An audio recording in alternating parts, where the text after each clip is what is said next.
Alô, comunidade! Boa tarde, Brasil! Sextou e o ICL Urgente começa agora com as principais informações, notícias do Brasil e do mundo, sempre às 5 horas da tarde. Sempre ao vivo com a gente na atualização de notícias, a Laura Couto. Boa tarde, Laura. Muita gente aí na nossa escuta, além do povo da internet, né? Pois é, Rodrigo. Boa tarde para você, boa tarde para todo mundo que está nos acompanhando pelos canais do Eduardo Moreira e Instituto Conhecimento Liberta aqui no YouTube.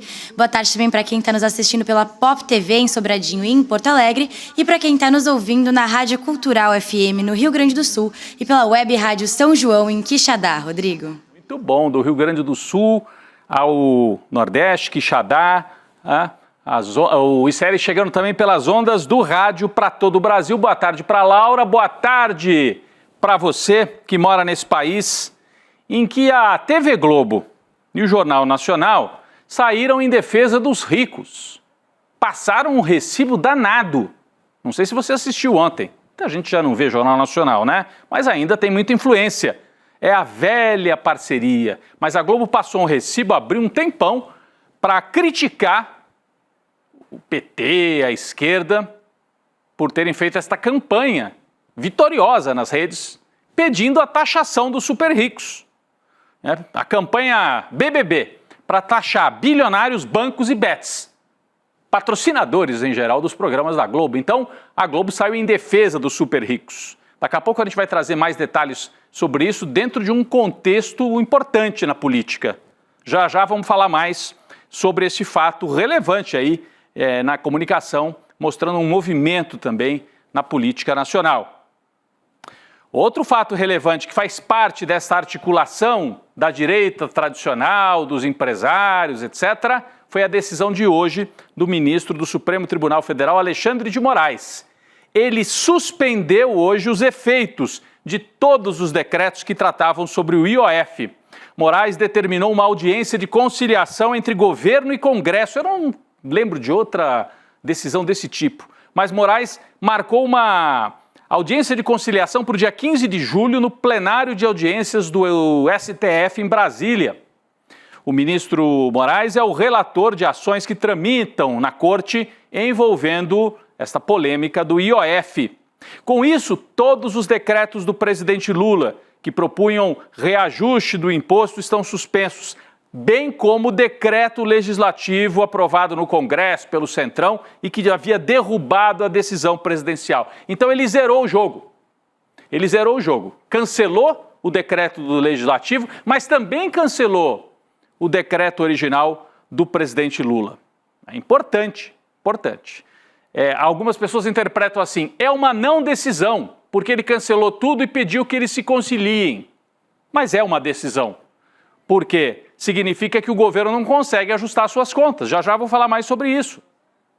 Já já vou falar mais sobre isso. A decisão de Moraes gerou reação de parlamentares em Brasília e alguns, que estão na Europa, naquele festival lá em Lisboa, promovido pelo Gilmar Mendes.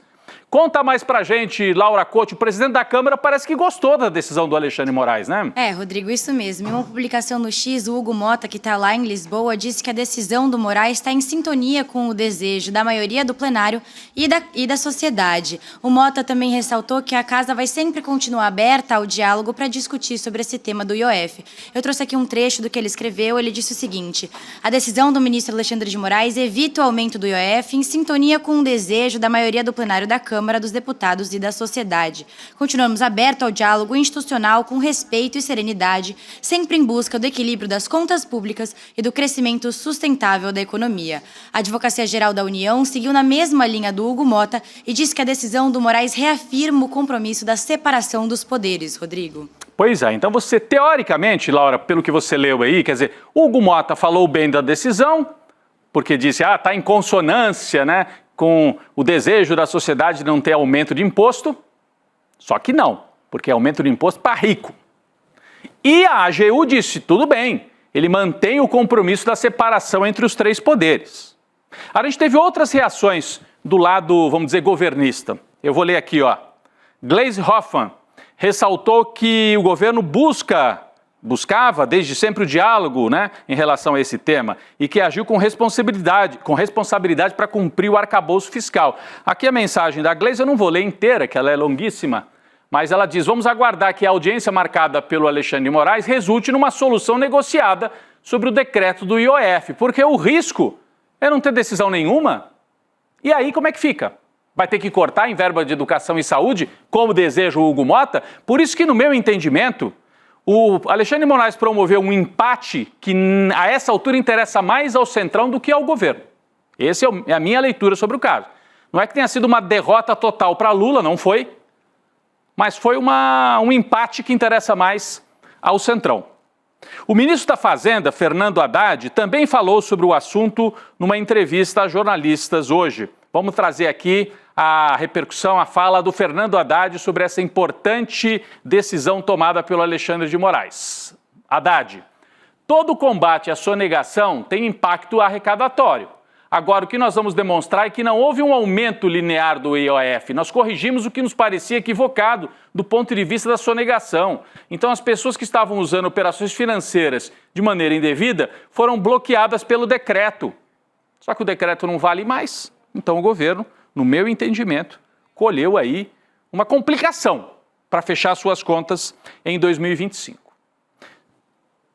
Do lado da direita, nós temos a manifestação do senador Flávio Bolsonaro. Claramente, os bolsonaristas não gostaram do que viram lá no Supremo. Eu vou ler aqui, a gente não tem a reprodução, mas eu vou ler aqui o que disse o Flávio Bolsonaro. Um único juiz, adivinha quem, suspende decisão dos plenários da Câmara e do Senado tomadas por ampla maioria. O decreto que revogou o aumento de imposto proposto por Lula aconteceu porque o aumento era ilegal, tinha caráter meramente arrecadatório, blá, blá, blá, blá, blá, blá. Então, Flávio Bolsonaro não gostou. Fica claro que o bolsonarismo foi excluído desse acordão. Aconteceu um acordão lá em Lisboa. Sentaram-se ministros do Supremo, representantes do Centrão, alguns representantes do governo Lula e tomaram a decisão. Interrompa-se esse conflito que está ganhando força nas redes e pode transbordar para as ruas. Já transbordou. Teve até ocupação do Banco Itaú aqui na Faria Lima. Os bolsonaristas não participaram, se sentiram derrotados e alijados por esta decisão do Alexandre de Moraes. E havia um mal-estar grande do lado do Centrão. Então, bolsonaristas alijados por essa decisão. E o Centrão mais satisfeito, porque ele estava apanhando sem parar.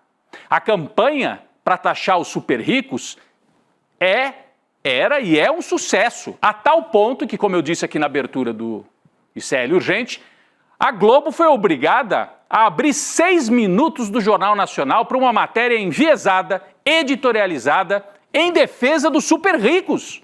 A gente não pode rodar a matéria aqui, nós temos aqui alguns prints, como a gente chama, né? A captura de tela, assim, quadro parado, a bancada do Jornal Nacional mobilizada para fazer o quê? Para criticar a campanha do PT e da militância de esquerda. Aqui, ó, o Bonner e a Renata leram uma cabeça, como a gente chama, que é assim a introdução da matéria, falando assim, há uma campanha nas redes sociais atacando o Congresso, ricos contra pobres, isso é muito perigoso para o país, blá, blá, blá, blá, blá. Ou seja, é o famoso sentiu Galvão. E aí mostraram os vídeos que estão rodando aí na internet, a gente tem aqui, no meio da matéria do JN, passaram um daqueles vídeos, dizendo que os pobres no Brasil, os trabalhadores, é que carregam o peso dos impostos. É a próxima tela, a gente pode colocar aqui, por favor. A próxima tela. Estava na matéria, ó. Tem aqui o logotipo da Globo. Então eles rodaram o vídeo, dizendo que o trabalhador é que carrega o peso dos impostos e disseram, mas veja bem, que perigo, estão jogando pobres contra os ricos.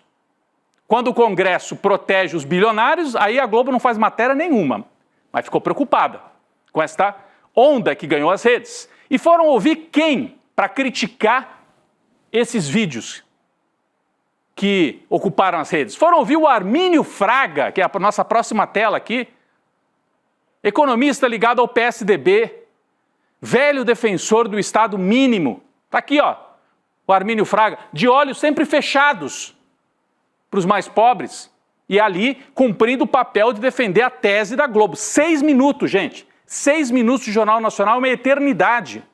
Matérias lá, geralmente eu trabalhei lá como repórter. 2 minutos no máximo. 6 minutos é só quando morre o Papa ou quando a Globo tem interesse. Ouviram Armínio e ouviram um bolsonarista chamado Zucco, que é a próxima tela que eu também separei aqui, nesse abraço dos afogados.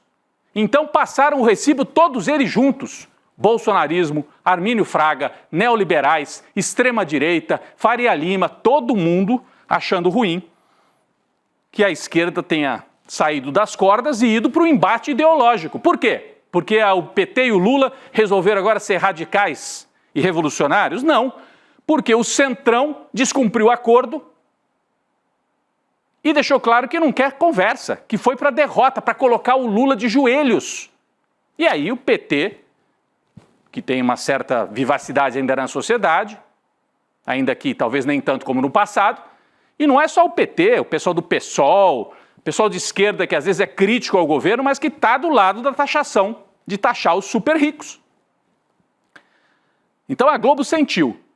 Aliás, se faltasse alguma coisa, a Quest, o Instituto de Pesquisas Quest, apontou mais de 2 milhões de menções nas redes sociais, conseguindo reverter a narrativa sobre o IOF e colar no Centrão a pecha de amigos dos bilionários através desses vídeos e dessa comunicação que normalmente só a direita faz. E dessa vez a turma ligada ao Lula resolveu fazer.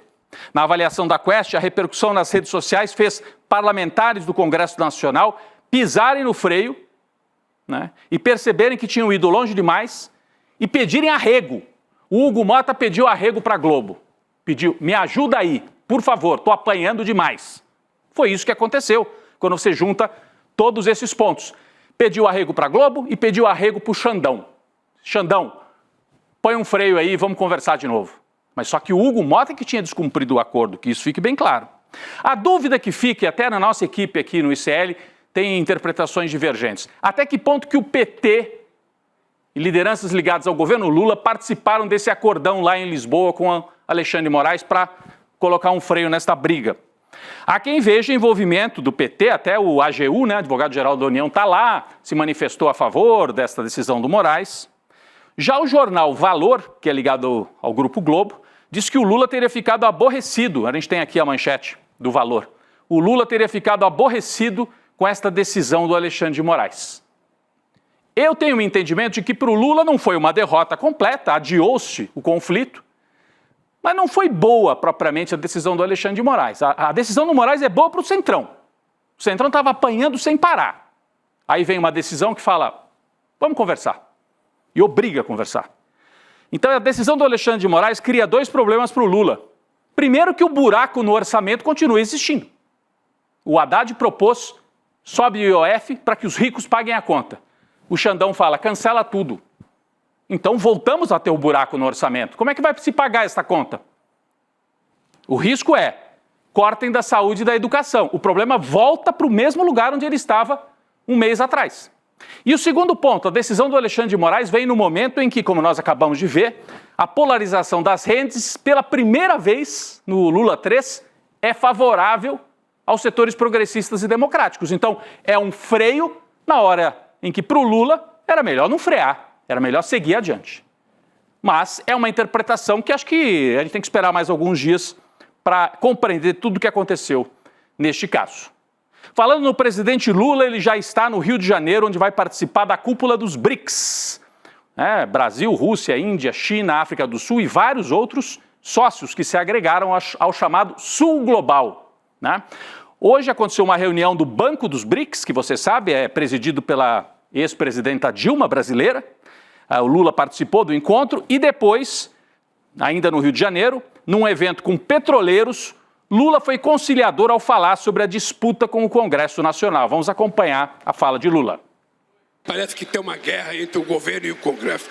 Deixa eu falar com eu sou muito agradecido à relação que eu tenho com o Congresso Nacional.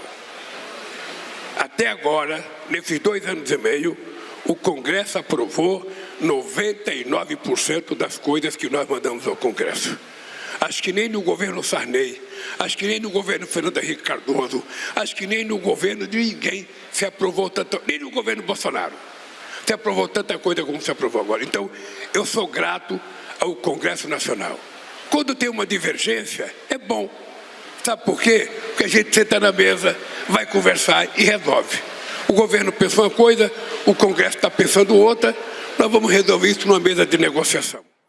É o Lula velho de guerra, né? Bate de um lado, assopra de outro. O Lula, nesse mesmo evento com os petroleiros, também reafirmou que é candidato em 2026. Olha a frase, abre aspas.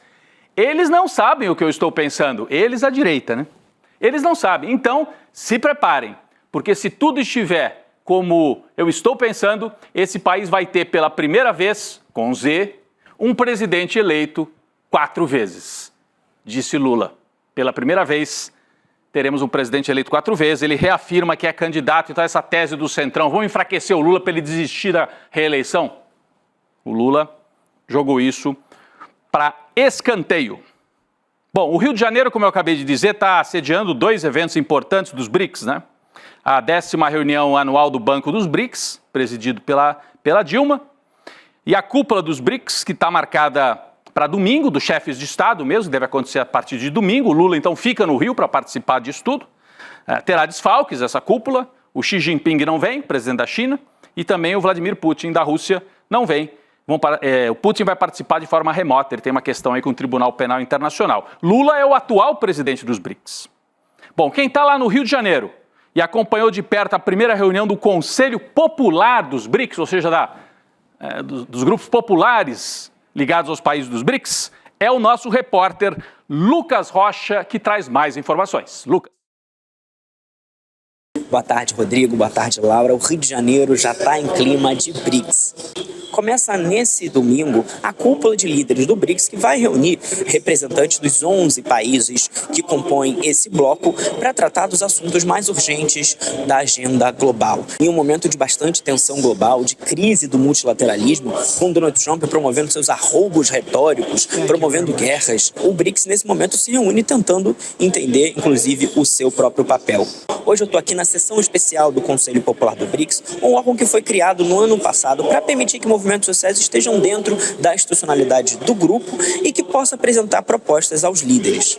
Eu conversei com a Judith Santos, que é uma das integrantes do Brasil nesse conselho, e ela falou sobre a importância dessa construção. Porque nós estamos realizando a primeira reunião, durante a cúpula de líderes, que é uma reunião onde vamos debater propostas do ponto de vista da sociedade civil, dos movimentos populares em especial, para que os líderes então possam negociar e considerar as propostas levantadas pelos movimentos populares. Por ser um evento organizado por movimentos sociais, a pauta doméstica também esteve bastante presente aqui nessa reunião do Conselho Popular. Tanto a deputada Marina do MST quanto o ministro Márcio Macedo, da Secretaria-Geral do governo Lula, responsável pela articulação do governo com movimentos sociais, falaram também sobre o plebiscito popular em entrevista ao ICL. Esse modelo de jornada atual, ele é muito doloroso para a classe trabalhadora, porque você não tem tempo para viver com a sua família, para fazer o seu lazer, para jogar o futebol, para fazer as suas convivências. Então é importante que possa ter tempo para as pessoas viverem. Por isso a importância de todo mundo procurar uma urna e votar pela taxação dos super ricos no Brasil e contra a escala 6x1, que oprime, que mata o conjunto da maioria dos trabalhadores. Esse plebiscito tem sido organizado para pressionar principalmente o Congresso a avançar com pautas importantes, como a taxação dos super ricos e o fim da escala 6x1. O Conselho Popular do BRICS vai até amanhã e já no domingo começa a cúpula de líderes. Rodrigo e Laura. Valeu, Lucas. Obrigado pela participação do Lucas com a gente, acompanhando a cúpula dos BRICS. Como você viu hoje, debates mais vinculados à sociedade civil organizada e esse foco no plebiscito popular contra a jornada 6x1 e pela isenção de imposto de renda para quem ganha até R$5.000. O Lucas segue acompanhando e vai trazer mais informação para a gente ao longo dos próximos dias, especialmente na segunda-feira, com a participação dos chefes de Estado e do Lula na cúpula dos BRICS no Rio de Janeiro. Pessoal, uma notícia importante aqui, a Polícia Civil de São Paulo prendeu João Nazareno Roque, homem suspeito de facilitar um dos maiores ataques hackers ao sistema financeiro brasileiro em toda a história. É manchete lá no nosso site, hein? Tá aqui, ó. Se você quiser mais detalhes, tá lá no nosso site. Ele foi preso ontem na Zona Norte de São Paulo. É um outro hacker aí, dessa vez não tem a ver com política, é grana mesmo, hein? O ataque cibernético afetou pelo menos 6 bancos, causando grande alvoroço no mercado. João era funcionário de uma empresa de tecnologia que presta serviços a bancos menores e fintechs, realizando operações financeiras com o Banco Central, entre elas o Pix. O acesso de João Nazareno Roque ao sistema sigiloso permitiu que outros hackers efetuassem o ataque para roubar mesmo. Laura Couto tem mais detalhes. Rodrigo, o desvio de ao menos 500 milhões de reais do sistema financeiro brasileiro aconteceu em menos de 3 horas. Os valores foram desviados por transferências via Pix, no que é considerado pela polícia como o maior golpe sofrido pelas instituições financeiras através da internet. A fraude aconteceu na madrugada do dia 30 de julho. Vale ressaltar que esse valor de 500 milhões de reais é referente a apenas uma das instituições financeiras entre as 6 que foram afetadas, mas o prejuízo estimado é de até 800 milhões de reais, Rodrigo. É isso, então, está entre 500, mas pode chegar a 800 milhões de reais. 30 de junho, né, Laura? Você falou julho, mas foi um ato falho. 30 de junho foi o dia desse grande ataque que provocou esse prejuízo todo. Está preso o João Nazareno. Ele admitiu à polícia que ele vendeu por 15 mil reais a senha que permitiu a invasão do sistema da empresa onde ele trabalha e, com isso, um golpe multimilionário contra o sistema financeiro brasileiro. O Gilmar Palusa, pessoal, esse festival promovido pelo ministro do Supremo, Gilmar Mendes, virou uma festa em vários sentidos.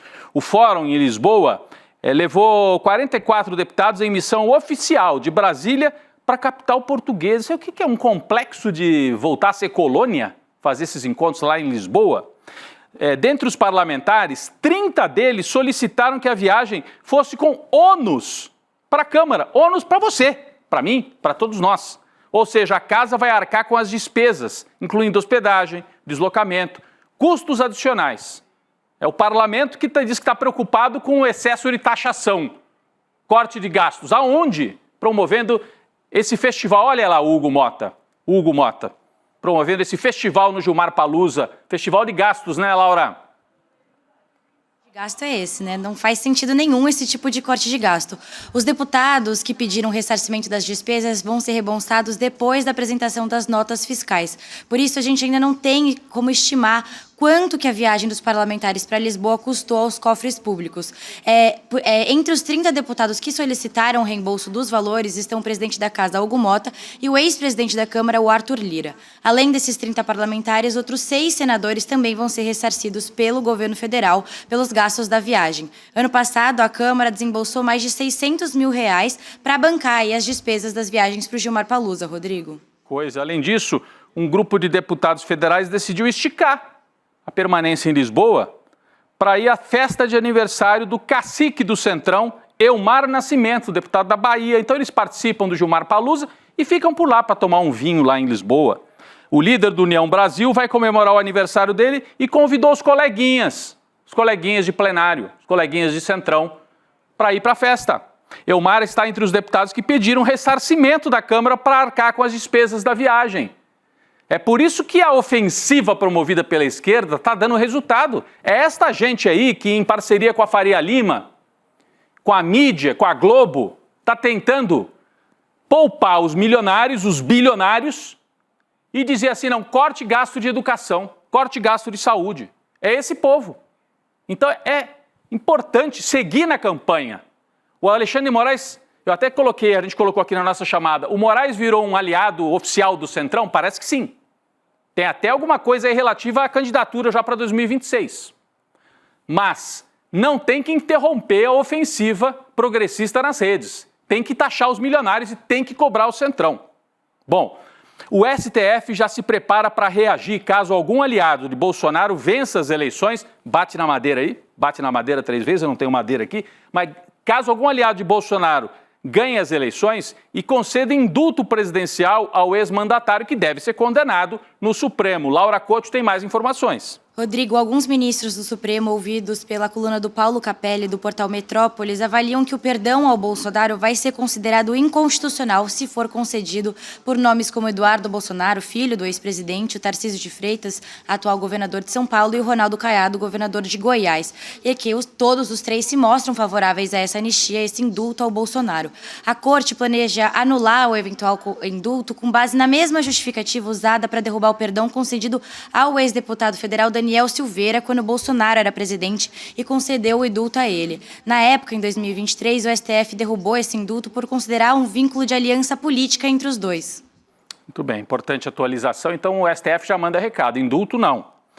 Audiência pública, o ministro do Supremo, melhor dizendo, Gilmar Mendes, convocou uma audiência pública para o dia 10 de setembro para discutir o importante tema da pejotização que interessa ao trabalhador brasileiro. Gilmar justificou que o tema tem relevância econômica e social, já que a pejotização se tornou uma prática comum entre empresas de diversos portes e diversos setores. Em abril deste ano, o ministro suspendeu a tramitação de todos os processos que discutem a pejotização e agora deve haver essa audiência pública que nós vamos acompanhar aqui pelo ICL para debater melhor esse tema. Pejotização, entre outras coisas, atrapalha a previdência social. Quem é pejotizado muitas vezes não colabora com a previdência social e gera um buraco cada vez maior na previdência social.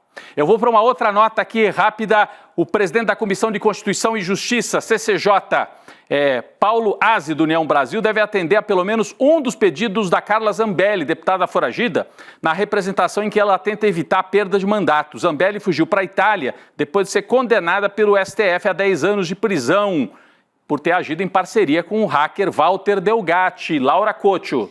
Rodrigo, em entrevista ao Igor Gadelha, do Metrópolis, o Paulo Aze, que é o advogado da Zambelli, disse que não vê impedimento para a deputada se defender da comissão via videoconferência, como já foi feito em outros casos. Esse pedido foi feito pelo advogado dela na última quarta-feira, Rodrigo.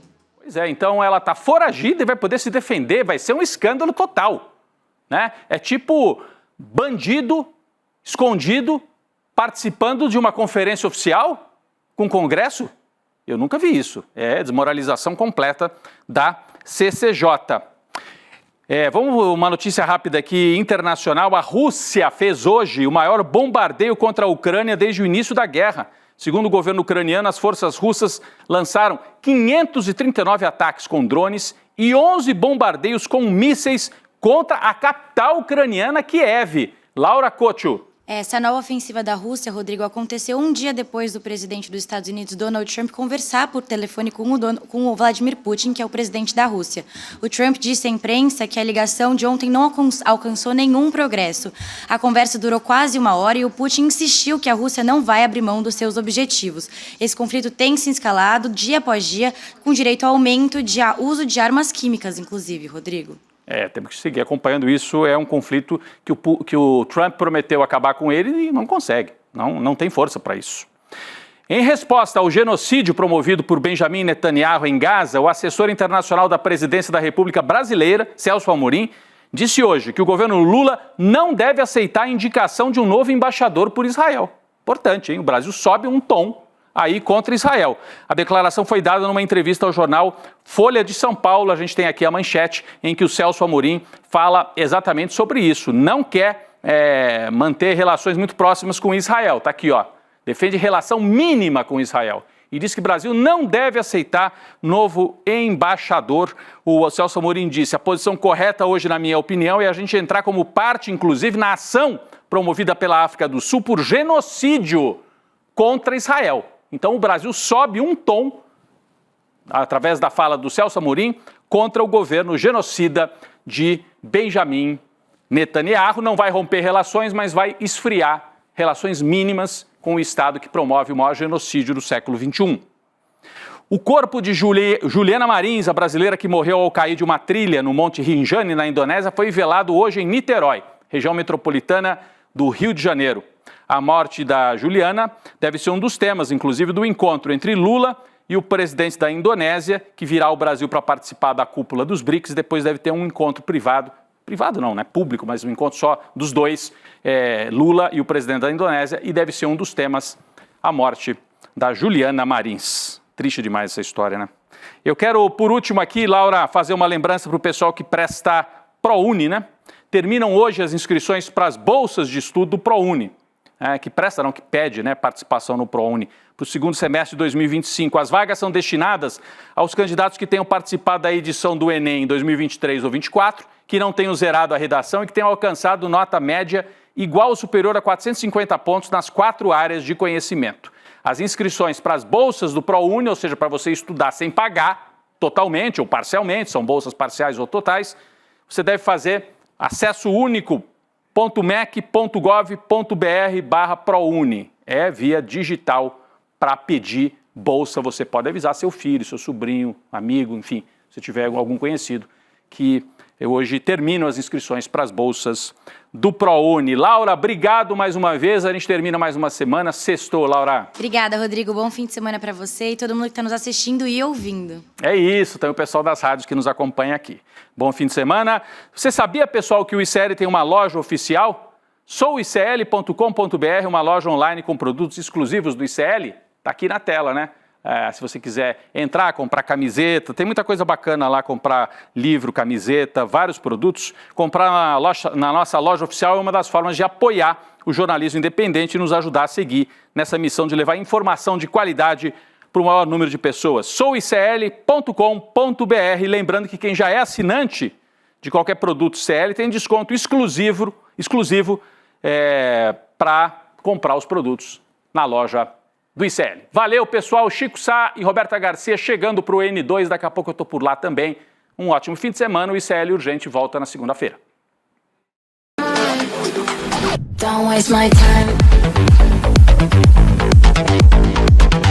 Na loja Sou ICL você encontra camisetas, canecas, mochilas e bonés que carregam ideias.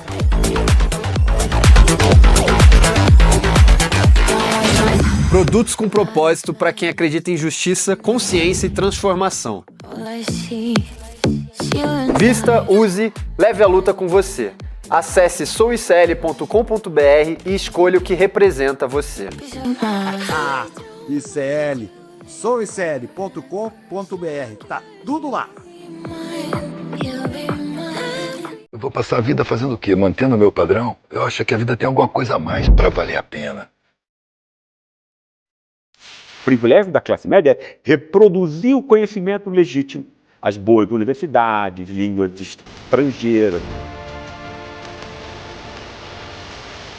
Filosofia é amizade pela sabedoria ou amor ao saber. O ser humano é um ser de desejo, não tem limites. Aqueles que lutam pela vida, lutam por Jesus, ainda que nele não tenham fé. We don't have a sharing of wealth, sharing of power, and sharing of status, and a sharing of dignity, as I said. The events of 1945 led to the establishment of the Doomsday Clock. With the question of capitalism's tendency. Noi produciamo una ricchezza crescente, ma qual è il problema dell'economia? I am the eldest daughter, boxing legend Muhammad Ali.